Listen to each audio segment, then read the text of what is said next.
গোপালগঞ্জের মকসুদপুরে একটা গাছের ভিতর থেকে আওয়াজ বের হচ্ছে এবং কান লাগালেই সে আওয়াজটা যেন শোনা যাচ্ছে।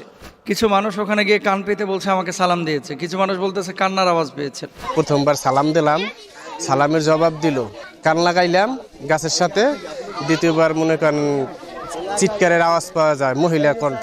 সবাই বলা বলি করছে যে এটা একটা জিনের আওয়াজ, কেউ বলছে যে বাচ্চা কোনো মেয়ে সেখানে কান্নাকাটি করছে। এবারে গাছে জিজ্ঞেস করলাম যে ভাইয়ের বিয়ে হবে কিনা, বলছে বলছে। তবে এটা সম্ভব কিনা? বাচ্চা দুইজন ছেলে দুষ্টামি করেই কোপ দিল।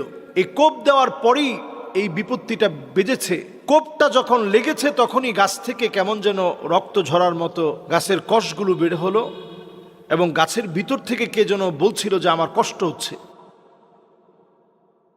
আমাদের এখানে একটি গাছ থেকে জিনের কথার আওয়াজ পাওয়া যাচ্ছে। এমন কথা শুনে শত শত মানুষ সেই গাছের কথা শোনার জন্য ভিড় করছে। আসলে জিনদের কণ্ঠের আওয়াজ বা কথার আওয়াজ এভাবে শোনা সম্ভব কিনা? 2 নম্বর বিষয় হচ্ছে জিন জাতি এবং মানুষের মধ্যে মৌলিক কী পার্থক্য রয়েছে, আর এই ধরনের কোনো ঘটনা ঘটলে আমাদের করণীয় কী? যেহেতু জিন নিয়ে এর আগে বেশ কয়েকবার আমরা আলোচনা করেছি বিভিন্ন টপিকে, আপনাদের প্রশ্নের আলোকেই আজকে এই প্রশ্নটি যিনি করেছেন, করার পরে আমি দেখতে পেলাম যে এটা নিয়ে বেশ কয়েকটি চ্যানেল সম্ভবত নিউজও করেছেন, এবং পরে ঘাটাঘাটি করে দেখলাম যে আসলেও কিছু মানুষ ওখানে গিয়ে কান পেতে বলছে আমাকে সালাম দিয়েছে, কিছু মানুষ বলতেছে কান্নার আওয়াজ পেয়েছেন, কিছু মানুষ বলতেছে যে বাচ্চাদের কথার একটা আওয়াজ পাচ্ছেন, কণ্ঠের আওয়াজ। তবে এটা সম্ভব কিনা, আমি যেহেতু নিজে শুনি নাই স্পেসিফিক মন্তব্য করব না। তবে শরীয়তে যেটা আছে, কোরআনুল কারীমের মধ্যে আল্লাহ সুবহানাহু ওয়া তাআলা যা বলেছেন আমি সেই কথাগুলো আপনাদেরকে বলতে পারবো। 1 নম্বর, জিনের অস্তিত্ব অস্বীকার করার কোনো সুযোগ কিন্তু নেই। ওয়াল জান্না খলাকনাহু মিন ক্বাবলি মিন নারিস সামুম। আল্লাহ সুবহানাহু ওয়া তাআলা জিন জাতিকে বানিয়েছেন আগুন থেকে। মোমবাতি যখন আপনারা জ্বালানোর পরে দেখবেন আগুন যেখানে জ্বলছে, আগুনের যে হলুদ শিখা একটা রং থাকে, কিন্তু এটার ওপরে ধোঁয়া এবং ধোঁয়া আগুনের মাঝখানে একটা সাদা অংশ থাকে। প্রত্যেকটা আগুন জ্বালানোর পরে খেয়াল করবেন এই সাদা অংশ থেকে জিনকে আল্লাহ সুবহানাহু ওয়া তাআলা বানিয়েছেন। এটা তাফসিরের মধ্যে এসছে। এখন কথা হচ্ছে যে জিনদের আওয়াজ এভাবে শোনা সম্ভব কিনা। বাংলাদেশে সামান্য কোনো ঘটনা যদি ঘটে, আমাদের আবেগ বেশি, তো যাচাই বাছাই না করে অনেক সময় আমরা এখানে হামলে পড়ি। খেয়াল করেন, কয়েকদিন আগে উত্তরাঞ্চলে সম্ভবত ঠাকুরগাঁও না পঞ্চগড়ের দিকে গুজব রটানো হয়েছিল যে এখানে মাটি খুঁড়লেই স্বর্ণ বাইর হয়। এজন্য হাজার হাজার মানুষ দূর দূরান্ত থেকে এসে ওই মাটি খুঁড়ে খুঁড়ে স্বর্ণ বের করার চেষ্টা করেছে। হ্যাঁ, 2-1 হয়তো বা পেয়েছে কোনো কারণে। এখন এই খুঁড়তে খুঁড়তে স্বর্ণ পেয়েছে। সাংবাদিকরা জিজ্ঞেস করছে আসলে এখন পেয়েছে কে? হাজার হাজার মানুষ এখানে বসে মাটি খুঁড়তেছে, কিন্তু কেউ স্বর্ণ দেখাইতে পারতেছে না। কিন্তু যাচ্ছে, কিন্তু দিনাজপুর থেকে চলে যাচ্ছে, রাজশাহী থেকে চলে যাচ্ছে, রংপুর থেকে চলে যাচ্ছে। তার মানে কি, আবার গত বছর আগের বছর আপনারা দেখেছেন ওই উত্তর অঞ্চলেই যে বাঁশ কাটলে পানি বাইর হয়। তো বাঁশ কাটলে তো সবসময় পানি বাইর হয়, বাঁশের মধ্যে তো পানি থাকেই। তো বাঁশ কাটলে পানি বাইর হয়, এই পানি খাইলে গর্ভে সন্তান না থাকলে সন্তান চলে আসবে, বা যারা বন্ধা তাদের ভিতরে আল্লাহ সুবহানাহু ওয়া তাআলা সন্তান দানের সক্ষমতা দান করবেন। এ ধরনের বিষয় কিন্তু মাঝে মাঝেই ছড়ানো হয়। কয়েকদিন আগে আবার দেখলাম যে রাস্তার ধারে ছোট ছোট ফুল পাওয়া যায়, যে জংলি ফুল, এই ফুলটা খাইলে নাকি ক্যান্সার ভালো হয়ে যাচ্ছে, বাইটা খাইলে। তো এই ধরনের অনেক বিষয় আমাদের দেশে এবং আফ্রিকা অঞ্চলে, উপমহাদেশে কিন্তু এগুলো খুব সহজেই প্রসার করা যায়। এখন এই যে জিনদের কথা যিনি শুনলেন, সাংবাদিকরা ক্যামেরা নিয়ে এতক্ষণ ঘোরাঘুরি করতেছে, ওনারা শুনতে পাইলেন না। তারপরে ওখানে স্থানীয় অনেকেই শুনতে পাইলেন না, কিন্তু 2-1 বলতেছে আমরা শুনতে পেয়েছি। এখন যদি শুনতে পানো জিনরা কথা বলতে সক্ষম কিনা, আমি জানি না গাছ থেকে যে আওয়াজটা আসতেছে এটা গুজব কিনা, যেহেতু আমি শুনি না আমি বলবো না। তবে স্থানীয়দের ভাষ্য অনুসারে বোঝা গেল যে এটা আসলেই অধিকাংশ মানুষের বক্তব্য অনুযায়ী গুজব। 2-1 রাত্রিবেলায় জিনের আওয়াজ তো শুনতেই পারে। রাসূল আকরাম সাল্লাল্লাহু আলাইহি ওয়াসাল্লাম নিজে কোরআন তেলাওয়াত করেছেন এবং জিনেরা শুনেছেন। জিনরা যে কথা বলতে পারে আলামত নেন বা প্রমাণ নেন। যখন কথা বলেছেন, জিনেরা শুনেছেন। শোনার পরে আল্লাহর হাবিব সাল্লাল্লাহু আলাইহি ওয়াসাল্লামকে ওই জিনেরাই প্রশ্ন করেছেন, ওগো নবীজি, আমরা যে দুনিয়ায় আছি, আল্লাহ যে আমাদেরকে বানিয়েছেন, আমাদের হালাল খাবারগুলো কি একটু যদি বলে দিতেন। তো নবীজি সাল্লাল্লাহু আলাইহি ওয়াসাল্লাম তখন জিনদেরকে হালাল খাবার সম্পর্কে বললেন যে প্রত্যেক ওই পশুর হাড় যা আল্লাহর নামে জবাই করা হয় সেগুলোই জিনদের খাবার। তিরমিজির হাদিস 3258 নম্বর। তার মানে নবীজি তেলাওয়াত করলেন, জিনরা শুনলো। তো জিনরা যে কথা বলতে পারে, নবীজি সাল্লাল্লাহু আলাইহি ওয়াসাল্লামের তিরমিজির এই হাদিস থেকে কিন্তু স্পষ্ট রূপেই বোঝা যায়। কি বোঝা গেল? যে আমাদের খাবারটা কি হালাল খাবার। নবীজি বললেন ওই পশুর হাড় যা আল্লাহর নামে জবাই করা হয়েছে সেই পশুর হাড় তোমাদের খাবার। তো জিনরা কথা বলতে পারেন। এখন মানুষ কথা শুনতে পায় কিনা? সুলাইমান আলাইহিস সালাতু ওয়াস সালাম জিনদেরকে দিয়ে কাজ করিয়েছেন, তাদের কথা শুনতে পেয়েছেন। এখন আপনি আমি যদি ওইরকম কোনো সিচুয়েশন বা কোনো পরিস্থিতির সম্মুখীন হয়ে কথা শুনতে পারি। এবার আসেন, গুজব যারা রটায় এবং যারা এটাকে প্রতিষ্ঠিত করে, যারা সমাজের মধ্যে এটাকে ছড়িয়ে দেয়, এরা মূলত আল্লাহ সুবহানাহু ওয়া তাআলার ভাষ্য অনুসারে পাপ কাজ করে। কেমন?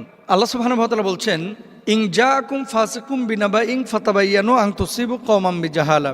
যখন তোমার কাছে কোনো একটা সংবাদ পৌঁছাবে, যাচাই বাছাই না করে এটাকে সরাসরি কোথাও প্রকাশ তোমরা করো না। আমাদের সমাজের একটা বিষয় হচ্ছে যে যখন এই ধরনের কোনো সিচুয়েশন বা কোনো পরিস্থিতির সম্মুখীন আমরা হই, যাচাই বাছাই ছাড়া আমরা ধুমা এটাকে শেয়ার করতে চাই এবং অনেকে আমরা এটাকে শেয়ার করি। এখানে অলৌকিক একটা বিষয় ঘটে গেছে এরকম আমরা মনে করি। তো আসলে এই জিনিসগুলো ঠিক না। আল্লাহ সুবহানাহু ওয়া তাআলা নিজ প্রজ্ঞাগুণের প্রতিটি বস্তু জোড়ায় জোড়ায় সৃষ্টি করেছেন। তাই জিন জাতির মধ্যেও নরও আছে, নারীও আছে, পুরুষও আছে এবং নারীও আছে, এবং তাদের মধ্যে বিয়ে শাদী হয়। পবিত্র কুরআনুল কারীম আল্লাহ সুবহানাহু ওয়া তাআলা জান্নাতি রমণীদের কুমারিত্বের বর্ণনায় তিনি বলেছেন, লাম ইয়াতমিসহুন্না ইনসুন ক্বাবলাহুম ওয়ালা জান। খেয়াল করেন, আল্লাহ নিজে বলছে যে তাদেরকে না কোনো মানুষ স্পর্শ করেছে, না কোনো জিন স্পর্শ করেছে। তার মানে কি? মানুষও স্পর্শ করে, জিনও স্পর্শ করে খাহিসাতের দৃষ্টিতে। মানুষ বিয়ে শাদী করে শুধুমাত্র সংসার করার জন্য না, নিজের মানবিক এবং শারীরিক যে চাহিদা আছে সেটা মেটাবার জন্য। তো জিনদের ভিতরে এরকম চাহিদা আছে, যেটা সূরা আর রহমানের 56 নম্বর আয়াত আল্লাহ সুবহানাহু ওয়া তাআলা বলেছেন। আচ্ছা, এরপর আসেন জিনদের ধর্ম কি? জিনদের ধর্ম যেমন আমরা ইসলাম অনুসরণ করি, মুহাম্মদ রাসূলুল্লাহ সাল্লাল্লাহু আলাইহি ওয়াসাল্লামের উম্মাহ আমরা, নবীজি সাল্লাল্লাহু আলাইহি ওয়াসাল্লাম জিনদের মধ্যে দাওয়াতি কাজ করেছেন, কেউ কেউ ঈমানও এনেছেন। জিনদের ব্যাপারে আমাদের আকীদাটা হচ্ছে যে আল্লাহ তাদেরকে বানিয়েছেন, তারা জান্নাতে যাবে, তারা জাহান্নামে যাবে, তাদের মধ্যে শয়তান আছে, তাদের মধ্যে ভালো আছে, তাদের মধ্যে কেউ কেউ ইসলাম ফলো করে, কেউ কেউ ইসলাম ফলো করে না। মানবদেহে জিনের অনুপ্রবেশের এই সক্ষমতা আল্লাহ সুবহানাহু ওয়া তাআলা তাদেরকে দিয়েছেন, এবং এটা নবীজি সাল্লাল্লাহু আলাইহি ওয়াসাল্লাম বুখারী শরীফের হাদিস রয়েছে 3482 নম্বর হাদিসে এটা উল্লেখ রয়েছে, শয়তান তোমাদের দেহে অনুরূপ বিচরণ করে যেমন রক্ত দেহের সর্বত্র প্রবাহিত হয়। এই যে আমাদের রগ রেশা, এই রগ রেশা দিয়ে যেভাবে রক্ত প্রবাহিত হয়, জিন শয়তান মানুষের এই রগ রেশা দিয়ে সেভাবে প্রবাহিত হয়। জিনেরা অদৃশ্য বিষয়ে জানে কিনা? অনেক দৃশ্যমান বিষয় জিনরা অদৃশ্য থেকে অবলোকন করে তা বর্ণনা করে, যা অনেকে অদৃশ্যর খবর মনে করে। এটা নিছক ভুল, যেটা কবিরাজরা করে থাকে আর কি অনেক সময়। তাহলে আমাদের কাজ কি? ফরিদপুর বলেন আর বাংলাদেশের যে কোনো প্রান্তে বলেন, জিনদের কোনো আওয়াজ রাত্রিকালীন সময়ে এটা নিয়ে শুনলে এটা নিয়ে এত পেরেশানির কিছু নাই। আর এখানে কৌতূহল বশত আপনি যে এত দূর থেকে চলে যাচ্ছেন, যাওয়ার পরে কি শুনেছেন না শুনেছেন এটা নিয়ে মানুষকে আকৃষ্ট করা, আর এগুলো এত প্রকাশ করার দরকারটা কি? আমি এটা বুঝি না। এটা এত প্রকাশ করার দরকারটা কি? ডিমের মধ্যে আল্লাহ লেখা পাওয়া গেছে, এটা নিয়ে হুলস্থুল কারবার। গোশতের মধ্যে আল্লাহ লেখা পাওয়া গেছে। এই কুরবানির সময় প্রায়ই আমার নখ দেয় যে গোশতের মধ্যে হুজুর আল্লাহ লেখা দেখেছি। তো কি হয়েছে? উনি আবার অলৌকিক কোনো ক্ষমতার অধিকারী কিনা এটা নিয়ে আবার চিন্তায় পড়ে যান যে আমার মুরগির ডিমে আল্লাহ লেখা, আমার গোশতের ওপর আল্লাহ লেখা, আমার পেঁপের ওপর আল্লাহ লেখা, আমার বেগুনের বিচির ওপর আল্লাহ লেখা। এই আল্লাহরে খোঁজার জন্য কি বেগুনের বিচিতে যাইতে হবে? আল্লাহরে খোঁজার জন্য কি ডিমের ওপরে যাইতে হবে? গোশতের টুকরায় ঢুকতে হবে? না, সারা পৃথিবীটাই তো বিস্ময় ভাই। চাঁদটা আল্লাহ কিভাবে সেটে রেখেছেন, সূর্যটা সময় মতো কিভাবে আল্লাহ তুলছেন, এই জমিনের মধ্যে আল্লাহ তাআলা কেমনে তৈরি করলেন, এই নদীর মধ্যে এত মাছ, এত প্রাণী আল্লাহ সুবহানাহু ওয়া তাআলা বনের মধ্যে কিভাবে রাখলেন, সবই তো বিস্ময়।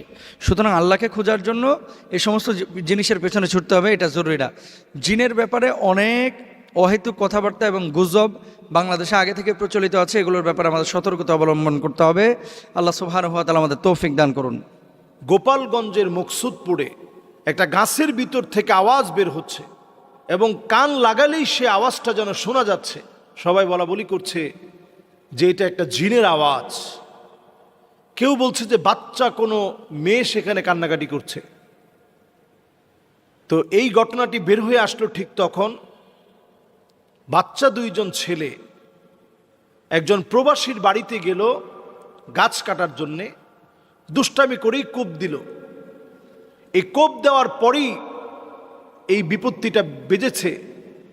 কোপটা যখন লেগেছে তখনই গাছ থেকে কেমন যেন রক্ত ঝরার মতো গাছের কষগুলো বের হলো, এবং গাছের ভিতর থেকে কে যেন বলছিল যে আমার কষ্ট হচ্ছে।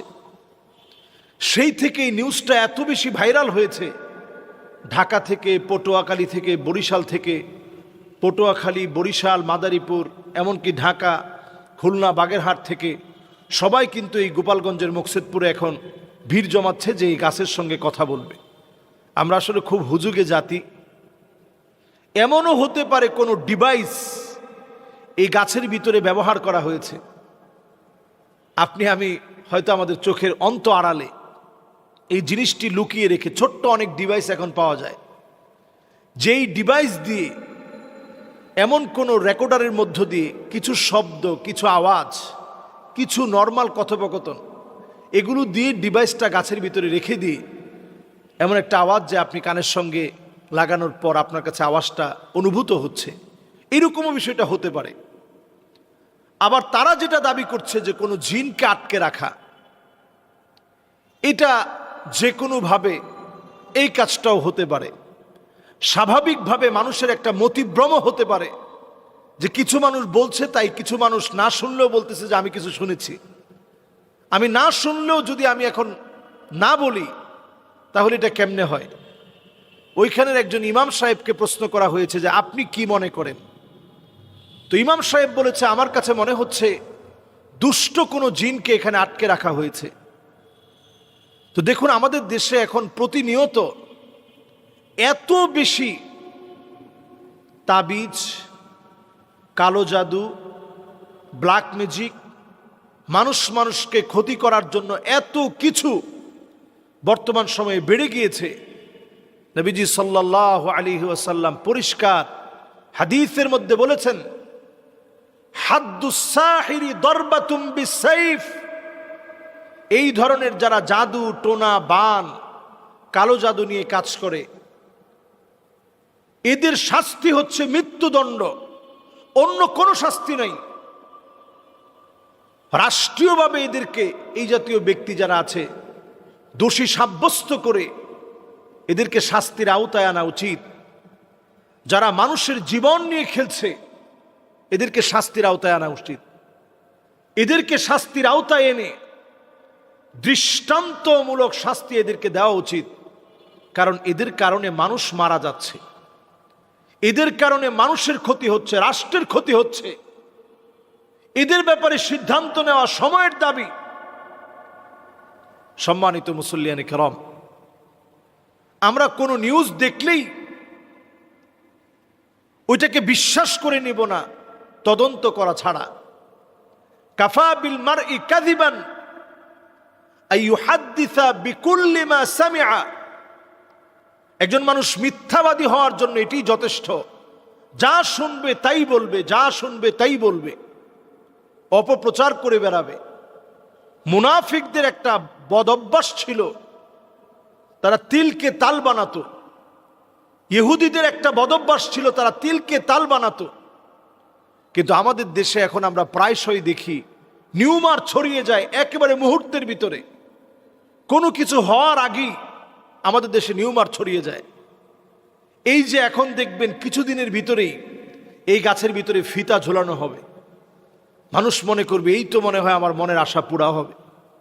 একজন বৃদ্ধ লোকের কাছ থেকে সাক্ষাৎকার নেওয়া হলো যে আপনি কি কিছু শুনছেন?